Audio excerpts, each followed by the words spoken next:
어제 국회 운영위에서는요, 대통령실을 상대로 최상병 순직 사건 수사 외압 의혹과 김건희 여사 명품 가방 수수 의혹을 두고 날선 공방이 이어졌습니다.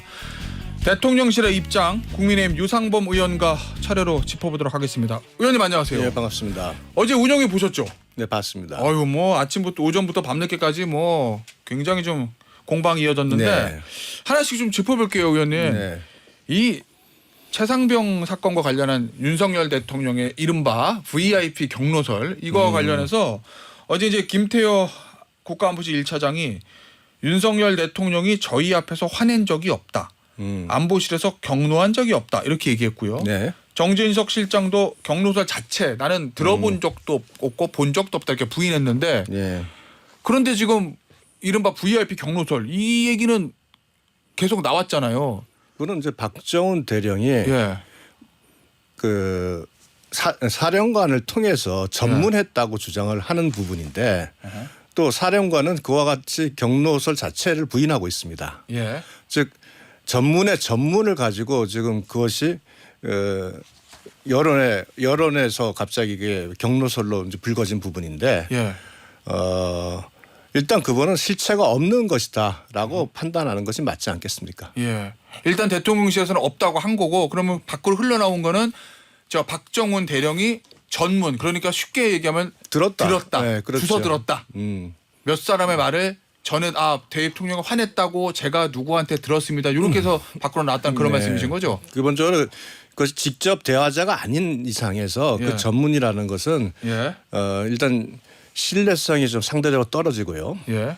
또한 그 과정 속에서 예. 어떻게 그것이 전달됐는지 예. 전달하는 사람들의 화법에 따라서 또 여러 가지 뉘앙스가 다르기 때문에 예. 일단은 실체가 없는 것으로 판단하는 것이 맞다고 봅니다.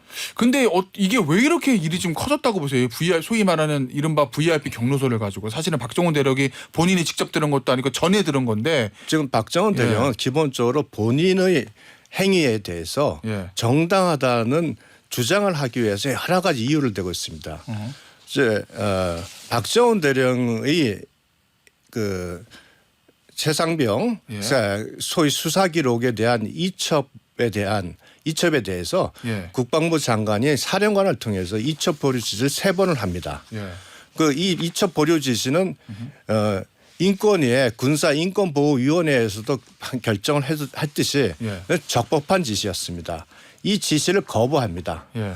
거부하면서 여러 가지 이제 본인이 거부한 것이 정당하다는 주장을 하기 위해서 여러 가지 얘기를 하는데 그 중에 하나가 소위 경로설입니다. 즉 본인은 적법하게 했는데 이것이 대통령의 경로를 통해서 부당한 지시를 내려왔다. 그렇게 내려왔는데 나는 부당한 지시에 대해서 그것을 받아들이지 않고 이첩을 했다. 본인이 적법하다는 주장을 하는 거거든요.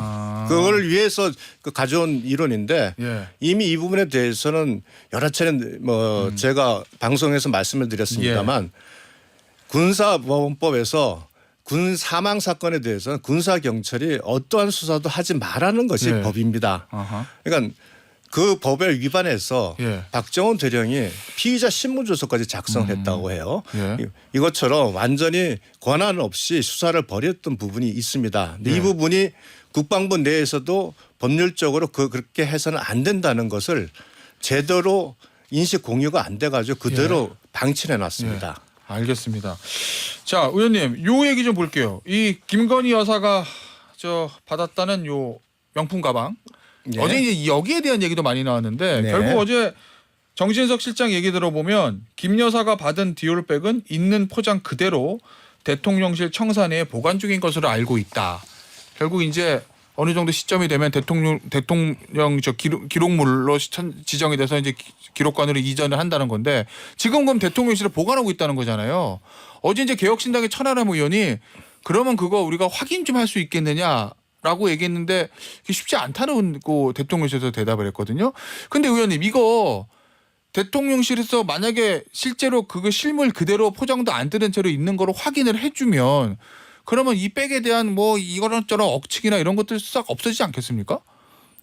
먼저 그것은 이제 백을 받은 것이 부적절하다는 것을 강조하게 한 하나의 그 정치적 액션입니다. 아, 확인하자는 것도. 네, 확인하자는 것도. 예. 예. 그리고 제가 들은 바로도 예. 그 백은 그대로 예. 그 받은 선물을 보관하는 장소에 그대로 그 물건 자체로 가 있다는 것은 저도 얘기를 들었습니다. 예.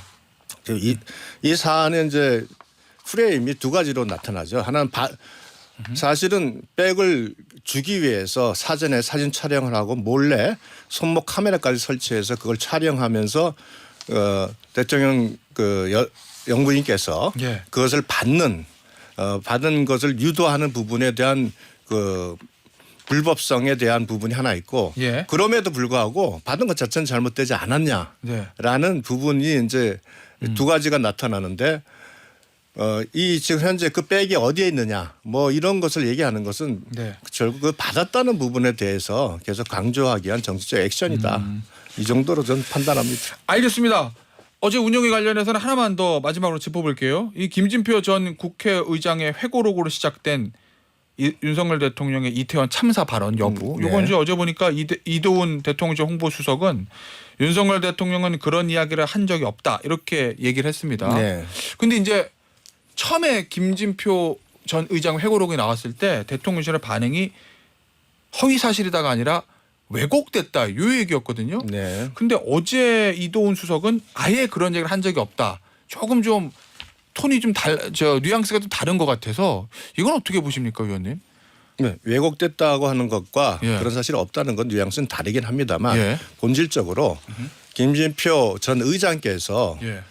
본인이 독대를 요청해가지고 독대를 하시면서 진행된 얘기를 사실은 현 대통령이 재임 중에 그것을 공개했습니다. 신문 기자가 취재하는 것이라면 뭐 좀 이해가 갑니다만 예. 최소한 국가 그 서열 1, 2위가 만나서 개인적으로 한 부분에 대해서 그 안에 있는 얘기를 그것도 짧은 시간 안에 이렇게 예. 공개하는 것은 저는 국가 언론에서는 적절치 않다 하는 부분을 먼저 말씀을 드리고요. 예. 결국은 두 가지 그 왜곡이나 없다라는 사실 내용은 그 말 자체가 표현하는 것이 그와처럼 대통령이 뭐 이태원 참사에 대해서 왜곡 또는 조작의 가능성을 실제로 그와 같은 맥락으로 말한 것은 아니다라는 것은 명확한 거 아닌가 싶습니다.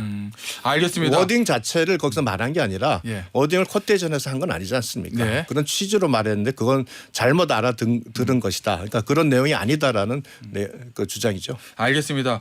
자, 당내 전당대회 얘기 좀 해보겠습니다, 의원님. 네. 지금 뭐 후보들 사이에서 뭐 그냥 갈등과 이런 것들이 좀 격화되는 것 같은데 최근에 가장 큰 이슈가 바로 이제 배신자 론이에요. 네. 원희룡 후보 측에서 집중적으로 한동훈 후보를 향해서 제기하고 있는 배신자론, 배신의 정치, 뭐 요 얘기들 많이 하고 네. 한동훈 후보는 이제 받아치는 그런 상황입니다. 당내 의원이 보기에도 한동훈 후보는 배신자가 맞습니까? 아니면 배신자가 될 가능성이 있다고 보십니까? 이게 이제 결국은 예. 순직 해병사건 특검법에 대한 그 입장, 예. 그 프레임이 이미 확정돼 있는 상태에서 한동훈 그 후보 측에서 특검을 받자 예. 이제 이렇게 그러니까 새로운 특검 수정 제안을 하면서 이제 촉발된 부분입니다. 정확하게 얘기하면 수정 제안을 하자. 수정 제안은 예. 민주당 거는 거부하고. 즉 그렇습니다. 예. 근데 민주당은 결국 이 순직 해병 특검법에 대해서 보면 사과 원인에 대한 진상 규명 관심이 전혀 없습니다. 예. 사실상 이첩 보류 및 회수와 관련돼서 대통령실에 외압이 있었느냐 부분을 가지고 계속 집중적으로 문제 제기를 하고 있고요. 예. 그러면서 이것을 특검을 해서 대통령실 외압이 나타나면 탄핵을 하겠다. 이것이 민주당이 공공연하게 주장하는 부분입니다. 또한 국민의힘에서도 특검법을 반대한 이유는 소위 최상병 특검법이라는 것은 결국 탄핵을 위한 특검으로 정치적 행위이기 때문에 반대한다는 게 저희들의 기본 입장이었습니다. 즉 순직 해병 특검법은 결국은 특검의 그 수사는 탄핵을 위한 것이다라는 프레임이 이미 나와 있는 상태였습니다. 예. 상당 기간. 그런데 거기서 갑자기 한동훈 후보가 나오면서 예. 민주당의 특검법안은 반대하지만 예. 그러나 내가 그 제3자 추천을 통한 특검을 이제 발의한다는 의로 대안을 제시했는데 예. 그러다 보니까 결국 특검을 발의한다는 것 자체는 결국 탄핵을 찬성하는 것 같은 그래요? 그 프레임에 지금 갇혀 있는 거죠. 예. 그러면 그 얘기는 한동훈 후보가 최상병 특검법에 대해서 기존의 당내 입장과는 좀 다르게 네, 그렇습니다. 먼저 수정 제안을 할 수 있다는 얘기를 한 게 민주당이 생각하고 있는 윤석열 대통령 탄핵 프레임에 걸려든 거다. 뭐 이런 저는 말씀이세요? 그렇게 봅니다. 그러다 보니까 예. 결국 한동훈 지금 후보 측에서는 나 탄핵을 반대한다. 예. 그렇지만 문제는 수정 그 발의를 하겠다는 부분에 대해서 이제 그대 스탠스를 유지하고 있습니다. 예. 근데 우리가 제3자가 보든 누가 보든 민주당이 이 특검을 하는 것은 탄핵을 위한 특검이다라는 것이 이미 국민들 사이에 인식이 됐고 저희들도 그렇게 받아들이고 있거든요. 그럼 의원님 한동훈 후보가 네. 그 특검법 얘기를 먼저 꺼내면서 윤석열 대통령을 탄핵으로 이끌 수 있는 위험성을 열어놨기 때문에 그렇기 때문에 배신자가 될 가능성이 있다 이렇게 보시는 그래서 거예요? 그 프레임이 나온 거죠. 배신자 프레임이. 그러면 의원님도 그렇게 보십니까? 한동훈 저는 후보는 배신자가 될 가능성이 있다? 저는 그 부분이 결국은 특검을 가자는 얘기 자체가 예.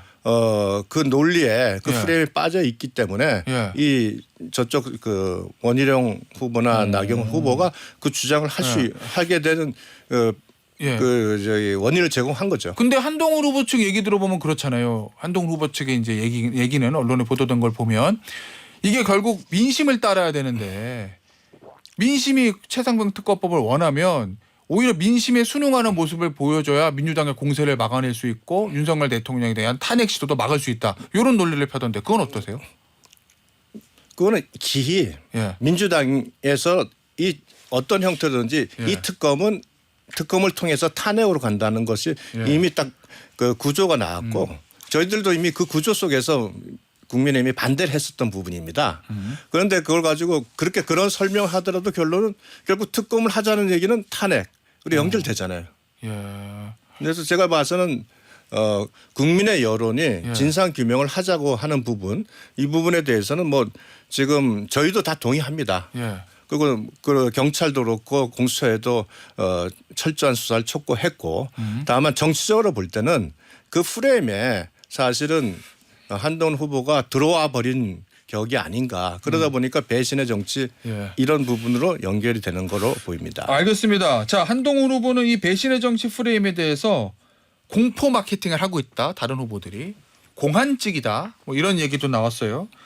이거 구태고 가스라이팅이다. 뺄셈과 자해의 정치다. 이렇게 반응하고 있거든요. 워낙 지금 배신의 정치라는 그 네이밍 자체가 굉장히 휘발성이 강합니다. 잘 아시다시피 예. 박근혜 전 대통령의 탄핵으로 인한 트라우마가 소위 우리 보수 우파 쪽에는 아주 강하게 있고 예. 또 저희 당원들 사이에서 그 부분은 굉장히 그 민감한 사안입니다. 예. 그러다 보니까 이제 한동훈 후보 측에서는 이 주장이 계속되다 보니까 아주 강하게 그 부분에 대해서 지금 반격을 가하고 있는 그런 예. 상황이죠. 그 한동훈 후보 측 이후 반격은 어떻게 평가하세요? 공포 마케팅이다. 뺄셈과 자해의 정치다. 요런 제가 반격들. 지금 뭐 비대위원이기 때문에 두 사람들의 주장에 그래요? 대한 예. 제 개변적 평가는 예. 안 하지만 예. 평가를 할 수 예. 없는 입장이고요. 예, 예. 다만 왜 이런 배신의 정치 이게 나왔느냐 예. 부분은 아마 제가 설명할 수는 있을 것 같아서 그렇게 예. 말씀을 드렸습니다. 소위 말하는 어대안이라는 거 이거 흔들릴 수 있다고 보십니까? 지금 상황에선? 일부 그 좀 여론조사 분석한 걸 보면 예. 조금씩 변화는 또 있습니다. 예. 근데 뭐 시간이 이제 길지 않기 때문에 예. 과연 어떤 모습으로 나타날지는 제가 예상하지 못하는데 처음보다는 아마 예. 조금 많이 떨어지는 부분이 나올 것이다. 이렇게 그래요? 예. 그런 흐름이 보이고 있고요. 의원님 그런데 애초에 이번 전당대회 시작할 때 물론 뭐 모든 선거라는 게 경쟁이 좀 있긴 하지만 네거티브가 너무 심해지는 거 아니냐 이런 일각의 지적도 있던데 이거 전당대회 끝나고 누가 대표가 되던 이거 당내 화합이 가능할까? 원팀이 될 수 있을까라는 걱정과 우려도 있는 것 같은데 어떻습니까? 지금 지도부시잖아요. 이 경선에서 보면 예. 당내 경선이 훨씬 더 치열하고 아니, 원래 그렇긴 하죠. 네거티브가 또 강하기도 합니다. 예. 그리고 여기서 뭐 네거티브가 강하다는 부분 사실은 이제 최상병 특검법에 대한 입장에 따른 배신의 정치 프레임으로 이제 다툼이 시작됐기 때문에 그런데 예. 뭐 이것이 끝나고 나면 결국은 현재 우리가 소수 여당이라는 점, 그다음에 예. 민주당이 지금 현재 사실상 의회에서 일방 독주를 하고 협치를 사실 거부하고 있습니다. 이걸 극복해야 되는 상황이고 하기 때문에 외적으로 워낙 위중한 상황이어서 당내 갈등이 이것으로 인해서 또 확산돼서 뭐 나중에 그 분열이 생긴 거나 그렇게까지는 않을 것이라고 생각합니다. 그런데요, 의원님, 이게 대부분 전당대회는 그냥 축제의 장이다 이런 표현을 관용적으로 많이 쓰잖아요. 근데 이제 한동훈 후보가 전당대회는 축제의 장이다. 네거티브 그만하자. 여기에 대해서 원희룡 후보 얘기가 지금이 축제를 말할 때냐. 반성과 진단의 전당대회가 되어야 하냐. 나는 민주당 당원인 줄 알았다. 이런 반응이거든요. 네. 이 전당대회 성격 규정까지 서로 치고받을 정도면 이게 나가도 너무 나간 거 아닌가 하는 생각도 좀 들고. 조금 어떻습니까? 지금 뭐 굉장히 좀 그 내부적으로 예. 그 갈등이 좀 많이 고조되고 있는 부분은 분명히 있어 보입니다. 예. 네. 하지만 어쩔 수 없는 상황이다 이런 말씀이세요, 이건? 어쩔 수 없다는 건 뭐 제가 후보라면 제가 예. 나름대로 조정을 하겠죠. 그러나 지금 그러니까 상태에서 지도부에서 좀 예를 들어서 내 후보들에게 네거티브를 좀 덜하고 좀 뭐 충돌을 좀 방지할 수 있는 이런 방안이나 이런 것들을 생각하고 계시지 않냐는 얘기죠, 제 얘기는. 뭐 지금 현재 뭐 비대위가 있고 선대위에서 진행을 하는데 예. 이 부분에 대해서는 예. 좀 더 지켜보고 예. 아마 뭐 필요하면 예. 지도부에서 이제 논의를 할 수 있지 않겠습니까? 알겠습니다. 마지막 질문입니다. 얼마 전에 법사위에서 정청래 위원장과 강하게 충돌하셨어요. 네. 그 이후에 연락 좀 해보셨습니까? 왜냐하면 윤리위 고발하겠다 이렇게 말씀하셨었잖아요. 예, 서로. 예. 예.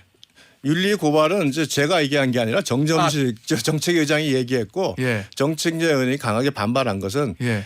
저희가 윤리 고발한 것은 21일 날 입법 청문회에서 예. 정청래 위원장이 증인을 예. 예. 뭐 강제로 퇴장 조치를 취한 부분, 그다음에 임성근 사단장을 그에게 사과를 요구하면서 9번이나 사퇴 요구를 하는 뭐 이런 부분. 뭐 이런 거에 대해서 이제 저희가 윤리 회부를 했는데 정청래 위원장은 25일 날 상임위에서 있었던 것을 가지고 윤리 고발하는 것으로 아마 착각을 한 것 같고요. 예.